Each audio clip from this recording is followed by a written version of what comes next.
Okay, so I can't know there's feedback there.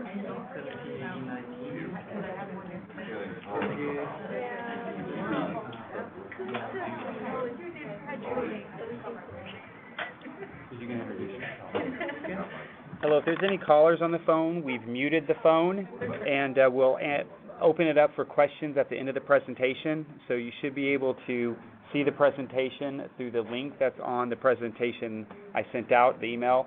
It's join.me/Spinal Network. You should be able to see the presentation there. Perfect. Welcome, everybody. I appreciate you coming out on such a rainy night. It's kind of our norm right now in the Bay Area, and we're introducing that to Stephen. So I appreciate you coming out and your time. My name is Kathryn.Vaughn. I'm a physical therapist, and I work with ReWalk Robotics. Hopefully everybody can see these slides. This is the agenda for tonight. We're going to talk about what the ReWalk is, what the benefits of the ReWalk are, and then how to actually go about getting into the process of being evaluated and trying it. So the ReWalk, when I start to talk about the ReWalk, it's developed a lot over the past few years. We're now in our 6th generation. Stephen here in the front is actually in the ReWalk standing. And the ReWalk is a powered exoskeleton. It enables individuals with paraplegic spinal cord injury to stand up and walk. So maybe Stephen, share a little bit about your story and what your injury level is. I am a T10 spinal cord injury. I got hurt in 2010 while deployed to Manama, Bahrain. I had a traumatic burst fracture, as well as broke my right leg in several spots in my left arm. I'm about the waist down is where I lose my feeling. Okay, thank you, Stephen. So without this device, he would not be able to stand right now, and in a moment you'll see that he's actually able to walk. So this device was cleared by the FDA in June of 2014, so we're coming up upon 3 years. So it's cleared for use in the rehab, in your home, and in the community. So this is something that you can use outside of a facility with a companion. So for Stephen, that is his Beautiful wife, Jamie. Yep, beautiful wife, Jamie. It can be a family member, a friend. We've had PT students. We find that people become very social with their companion. This is an activity they do together to go for a walk. We have more than 100 people across the world who own a personal exoskeleton. So this is a newer technology, but it's definitely being used by people and implemented and out in the home and the community. This is a short video showing some people who are actual users. They're completely paralyzed, walking. Will that work? A little bit, yeah. Because the sound's going to come out. Oh, it's just music. Okay, just music. Yeah. Okay, good. It's going to be fine.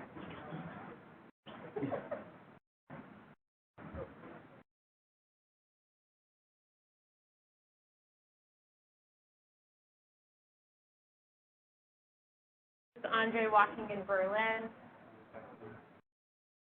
Robert in a nice grocer.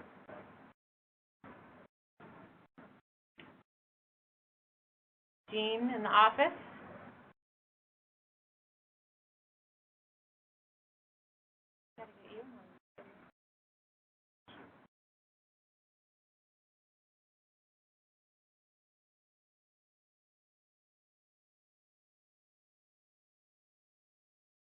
So here we're depicting what the unit actually looks like. So there's a set of motors and gears in each leg component that helps power the legs. We use a wristband to actually control it. So the user is controlling the experience. They're able to go from sitting to standing, standing to sitting, and of course from stand to walk.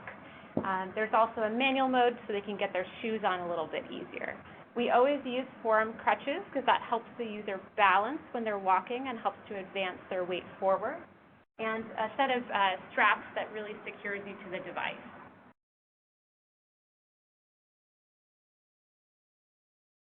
So now speaking a little bit more about the ReWalk and the benefits of it. The ReWalk is able to be fit very precisely to your body. So I can fit you within half a centimeter of your anatomy as long as you fit within our height and weight requirements. And the reason that's so important is because we want the joints to actually line up with your joints. We want this to be safe and effective. So really it translates to better walking if that happens with the fit. So we have physical therapists who are very well trained in this. Our team is also very trained in this to get this device to fit perfect to you. So this was custom fit to Steven, so this is, his unit. We can grow it taller, shorter, wider, a little bit skinnier. So lots of options there. Someone did the math. There's 172,000 ways that you could configure this device. We have what we call the most clinical evidence. So there's a lot of published research about the ReWalk. A lot of that research comes out of the Bronx VA, demonstrating that patients who use this technology for an hour to an hour and a half, a minimum of 3 days a week, can start to benefit their body. So maybe we can speak to what has happened for you. I use mine pretty much every day, unless I'm skiing, which I still try to use every day.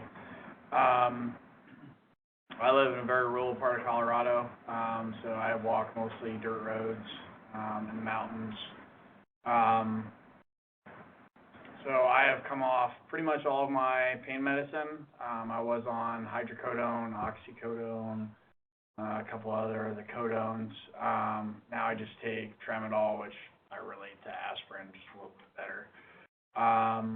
My bowel care has become a lot quicker. I don't have any accidents or anything. Spasticity has been better. Bladder hasn't really affected my bladder. I've always had pretty easy bladder care, capping. Your outlook? Your outlook? Outlook, psychosocial. I like being upright. I try to spend as much time in as I can. I've been in my wheelchair all day, so that's why I'm standing. I don't want to be out of it ever.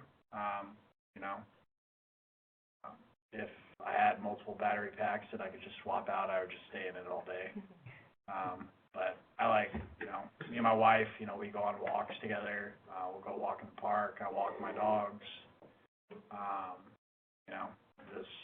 like being upright. So for everyone, it's a little bit different about what they experience, but these are very common themes that we see: a decrease in pain, specifically back and nerve pain, because we're able to stand and stretch the spinal column. And as a result, usually people need less medication to manage their pain. A lot of users experience an improvement in their bowel and bladder function. We've seen with research sometimes that time to evacuate the bowels can be decreased by 2/3. So if it went from originally 90 minutes down to 30 minutes, you now have another hour in your day you can do something else. So these are very significant for quality of life. Obviously, the social aspect of spending some time with a companion is wonderful. And, we find less sleepiness during the day and better sleep at night, which I don't know anyone that doesn't want to sleep better.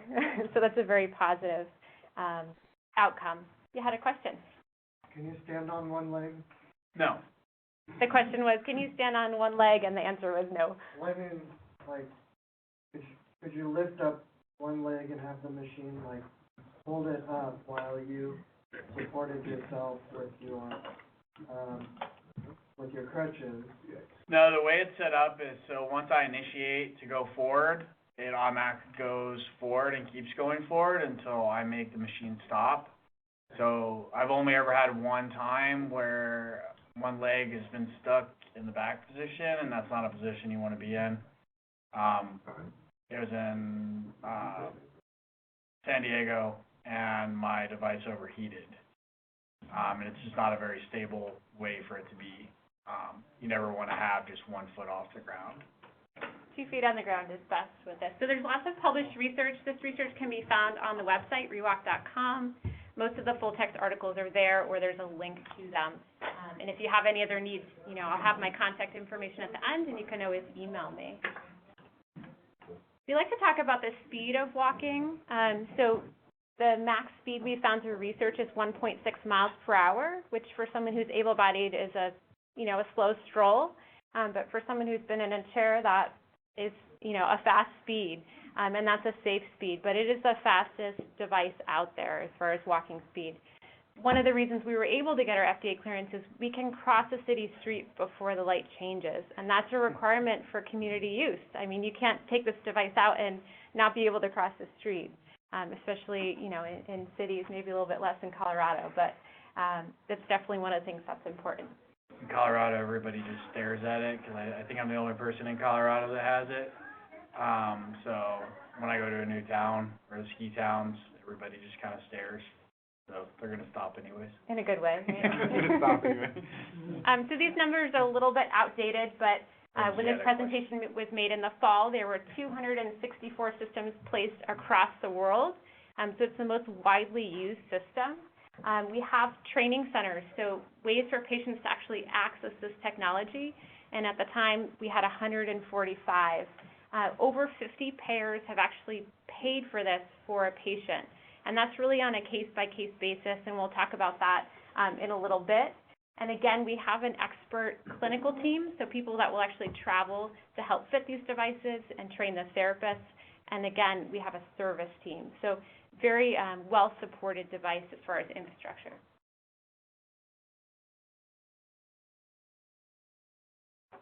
Talked about these. We have a global network of ReWalkers, so you'll see on our Facebook page, there's some interaction between the walkers, so it's another social kind of network that's nice, especially connecting people across the world. From a therapist standpoint, therapists who are trained in the ReWalk are eligible for what we call CEUs, so continuing education credits. So this is a sought-after specialized skill, and we help through the reimbursement process. So the steps to actually become evaluated and involved in the ReWalk.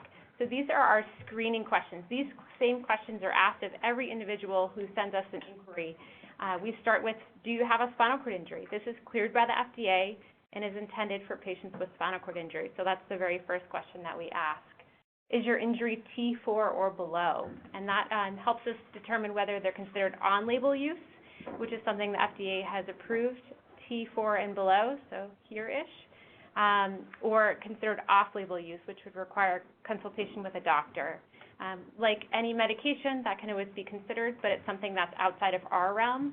It has to be a discussion with the physician. Do you have full use of your arms and hands? And as we're going to see during the demonstration, you do need to be able to grip the crutches. So that is a very important question to ask. The next two are a little bit more flexible on the height. So are you between 5'3" and 6'2"? And really this depends on the length of your leg bones. So I fit someone probably as short as 4'11" who had longer legs compared to torso, and probably up to 6'3". I don't think I've done anything taller than that, but they had a like Steven, a long torso and shorter legs. So it really comes down to, can I fit the device to you? Do you weigh 220 pounds or less? And that is definitely important. If people are close, it's a nice carrot to dangle with a little bit of control of the diet, increase in exercise, and we can get you close to that 220 and proceed with the evaluation. This last one is not a requirement, but it's nice for me to know, have you been in a standing or upright exercise program? It shows me, is your bone density going to be adequate? It also shows me motivation. Is this someone who's interested in upright activity? And so that's, not a hard requirement, but it's good for us to know as clinicians. Any questions about those? Yes. Well, mine's a little bit off from those, but sure. How is it getting in and out of the machine? Like, does it take a long time? So the question was, how is it getting in and out of the machine? And I'll let Stephen answer. Quick is, I think my fastest is 2 minutes and 20 seconds. Average, about 4 minutes I can get in. Getting out's a little bit quicker. It just kind of all depends on the person. Is it all Velcro? It's a buckle. Like doing a seatbelt, Like and then just a quick release. Like when I was learning, like the unit I used in the hospital was Velcro, and then when you have your own, it's all buckles. And then when you're not having to constantly change the settings out for other people, it's, set up to me. So like my unit at my house is constantly set up for me. So I just hop in it and gets wrapped up really quick. It takes some training and learning, but people become very efficient with it. I think you're probably one of our fastest. I don't know if I want to say that. It's a pretty close. Yeah. That was a good question. So the off-label versus on-label, so on-label means what again? The question was about off-label versus on-label. I'm just repeating for the call so everyone can hear. So on-label is a paraplegic spinal cord injury T4 and below, and that's the FDA labeling. So off-label means you have to discuss it with your physician. That would be considered off-label use. Stroke patients. So it's not cleared by the FDA for patients with stroke. One of the reasons is that you need to use your hands, and typically an upper extremity is involved. So, there's a product that we're exploring and maybe targeting that, but it hasn't been fully developed yet. Have you placed any quads? We have actually a community user who I believe is C6 incomplete. Is that right, Phil? I'm looking at you. You're patient. Colin? We have a community user who's an incomplete quadriplegic. They have good grip and fair triceps. So they're able to safely maneuver. And then again, that was a discussion with their physician to determine if it was good for them. Yes? I kind of missed it, but you said something about reimbursement. Yep, we'll cover that in just a moment. Yep. So just to explain a little bit about the process, because this isn't just something that you are able to roll up to and just get in. So it requires a physician's note, a referral to physical therapy. And from there, this is a picture of us actually in Phoenix, the physical therapist does an evaluation. It looks very much like your normal physical therapy evaluation. They're checking the range of motion of your legs, your muscle tone, how you transfer, and then physically measuring you for the device. That sets us up for your next appointment, which is a 2-hour appointment, and it's what we call the trial. And this is when you actually get into the device for the first time. We teach you how to strap in, how to stand up, how to balance, and then we always try to take steps as long as people are doing well. From there, we can determine what the next step is, and that's where we'll start to talk about reimbursement. So some payers have covered the ReWalk. The VA has a national coverage policy, and we can speak to that briefly with Stephen. So Stephen was able to go through the VA because he was a veteran injured in the line of duty, and he went through a rental process, and then they purchased it for him. So they're referred to local centers that have specialized care and able to go through that process. So he's very fortunate that that was an option for him. Everyone else in the world has insurance, and on a case-by-case basis, we can submit to your insurance. The easier payers for us are workers' compensation and private insurance. Again, there's no guarantee that it's going to be paid for, but at least we can ask them and present a case for why this is important for the patient. The two insurances that we're not able to work with currently is Medicare and straight Medicaid. And the reason is there's just some challenges there with funding. But, if you have any questions about that, individual cases, we can definitely talk afterwards because there's always exceptions to that rule. The nice thing is ReWalk has a team. We have a reimbursement team. So they're experts in this, and they do this every day. So they help with the paperwork. They help interfacing with your physician if they need some more information. And they actually submit on your behalf. Does that answer the reimbursement questions? Perfect. I really like to end with this quote. This is Robert. He's in the Boston Harbor here. And he said, "ReWalk empowers me to adapt to my ever-changing environment, giving me a greater appreciation of what life has to offer." And for him, that's quality time with his family. I'm sure for you, Stephen, it's something a little bit different. But, everyone gets involved with ReWalk for a reason. It's always something different, but the end result is always positive. So it's a very rewarding product. And I welcome any questions that you have. I'm going to unmute. I had a question. Maybe one person on here. I had a question. Yes. Osteoporosis. So how you can use it, or would you have to build up a little bit before you use it? Or? So the question was about osteopenia and osteoporosis, and it really comes down to a discussion with your physician. So they're the ones that are in charge of your medical care. Our criteria is healthy bone density, and they can define that. So most patients will get a bone scan and see what level they are at currently, and then they can determine with their physician, do they need medical intervention? Do they need a standing program? You know, can we get you to a point where you're safe to do this? And everyone's just a little bit different. I've had, you know, a patient as soon as 3 months post their injury, and I've had someone who's 34 years post.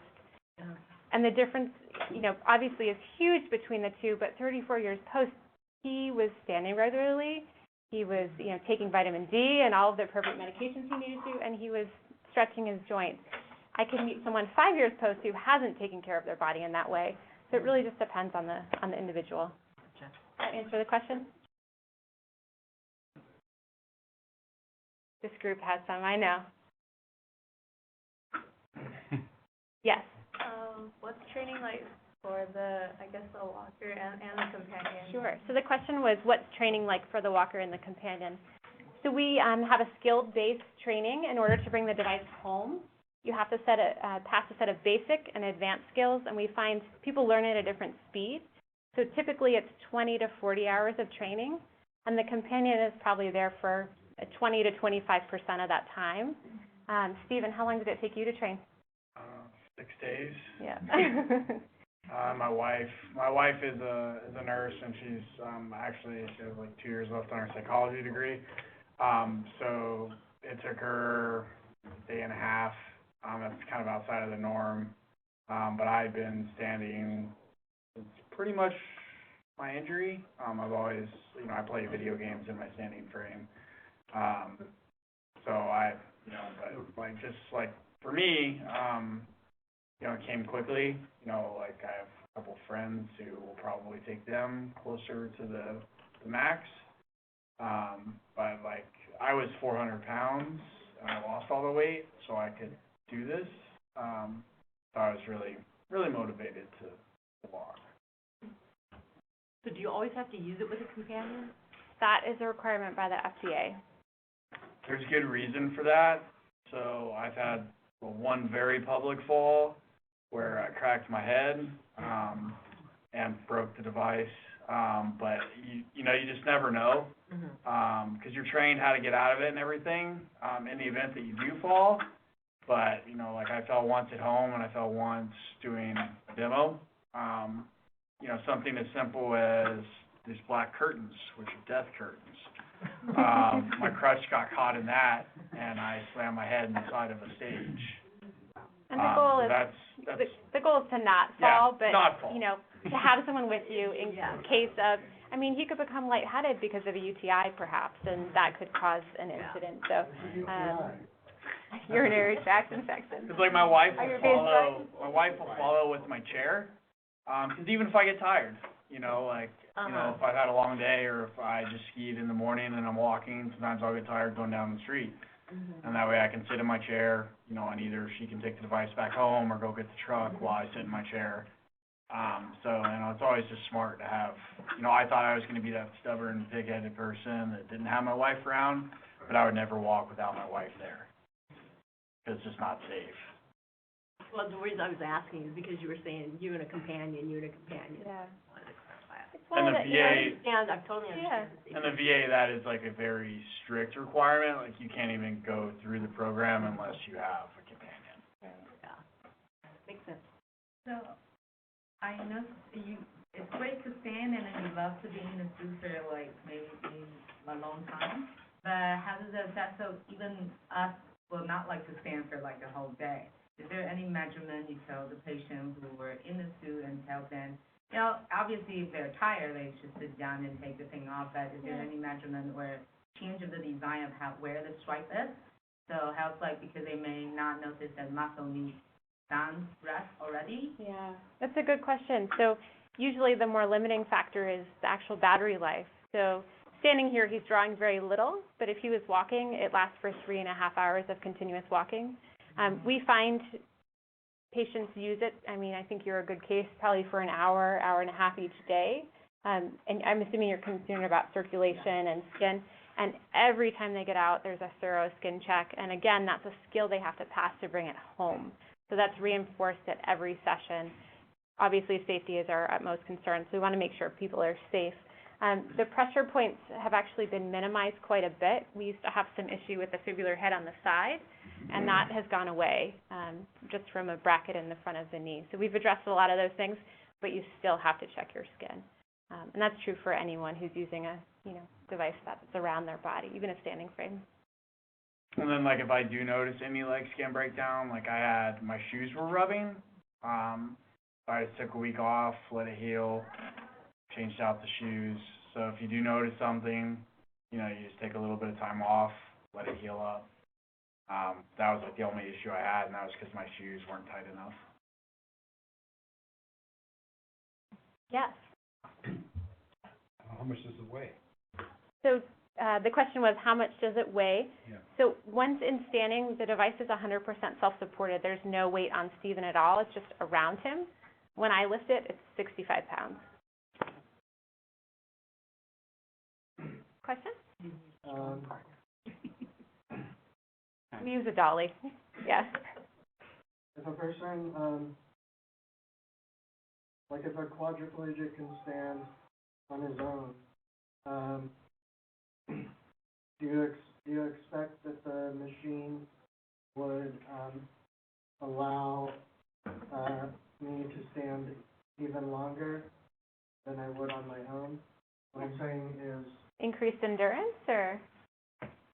Yeah, if I got in the machine right now, would I be able to stand for like 30 minutes instead of what I usually do, which is like 15? Yeah, so the question was about if you're quadriplegic, will this allow you to stand longer than 15 minutes? And I think it just depends on the person. I mean, it's definitely supporting you from a muscle standpoint. So if you're worried about muscle fatigue, it'll give you that endurance. If it's more of a blood pressure issue, probably not. Okay. Yeah. So my grandma got stroke 3 years ago, and she has a lot of joints, like the spasticity. And I wonder if you have any criteria for the patient for fitting this suit. Absolutely. So the question was about muscle spasticity and if there's any limitation. So we recommend an Ashworth scale, which is a way to measure muscle tone and spasticity less than 4 in the lower extremity. We're not able to accommodate any in the uppers because, again, we need full grip and triceps. And any more than 4 means it's really hard to move that limb as a caregiver or as a therapist, and therefore it would be really hard for the device to move that limb. So again, that's a safety thing. We find patients, and maybe you didn't have this before, but if they had some low level of spasticity or spasms that would happen at night, this repetition of walking typically improves that. Patients feel looser when they get out. They feel like their joints are a little bit different. What's the training like? Do you start in parallel bars or walker? How do you? So the question was about how do you start training? We start training with elastographic crutches. So we really believe, obviously someone is holding on to him as a therapist, that it's best to just start with how you're going to end up walking. Very few cases have I started with a walker. The walker is challenging because you need a really wide one, and then it's, you're shifting your weight sideways, you'll see in a moment, but it's just not a natural movement. So we start with these same crutches. We always go through a very robust balance program and then start the walking. Any other questions for the group, and then we can do a demonstration? Yes, go ahead. That's okay. I guess if something happens to your device, like, how do you fix it, or like, what's the service? Yeah, so we have a service team. Every device comes with 2 years of full bumper-to-bumper service, and then they can extend that up to 5 years. So the technician actually comes to your home. You don't have to transport it anywhere. They would potentially do a diagnostic over the phone because we can plug it into the laptop and determine if this is something that can be resolved remotely, or they could travel to your home. Nice. Yes. Do you have contact information on the screen? Yes, I do. I'll save it when it's recorded. Okay, perfect. That's my contact information. So that's my cell phone, so you can call or text. That's my email. And then our website, ReWalk.com, is a great resource for videos, testimonials, research articles, and just to stay connected with us on Facebook. We had one more question, yeah? Yeah. What metal is used? Steel, aluminum, titanium? A great question. Steel and aluminum. Not the materials girl. Where's the steel, where's the aluminum? The question was what materials are used, and the answer was steel and aluminum. I know this is steel. Yeah, like pelvic band is steel. There's a lot of the metal on the leg braces is aluminum, and then there's steel mixed in certain areas where they need more strength. Is that a one-piece unit, or is it two pieces? So when I take it apart to ship it, it's two separate legs, Right. and then the other accessories. Just fly with it? Carry on, or? No, that's a little bit more challenging. I don't trust the airlines personally. I usually use FedEx or UPS just because I can put it in a padded box, and I know they don't have to throw it up under the plane. I get concerned about, baggage handling. You could, check it as a larger, bag. That's what we're trying to figure out right now, is because we travel a lot, especially internationally. Yeah. The problem is finding a case big enough, because we can't take it apart ourselves. So finding a case that fits the entire thing is not as easy. It's not like buying a gun case or something, like Golf club case. they just don't make Pelican boxes. Yeah, since it's a, You would have to literally have one custom made, and they're expensive. Would a bike case work? Would it be enough, how they ship bikes in hard cases? I'm not sure. Would that be enough room? It's a matter of getting the right padding where you need it so everything's protected. But, yeah. You guys ready to do some walking? Do you have to walk with both crutches, or can you walk with, Yes, both crutches are required. by the FDA? Yes. I wouldn't feel stable not walking with crutches. And when you're in it, it's, Well, so I only have I can only lift this arm, I can't lift this one up. So how could I adapt? We can chat afterwards. Yeah. I mean, would I use a walker? Typically, people aren't able to use a walker. A little bit more challenging because you need to be able to advance yourself forward. But we can chat afterwards. I appreciate everyone's questions. We're going to cut the call now. yeah, we can cut the call. And then if you're up for a jaunt, we might actually go out in the lobby because there's a little bit more room.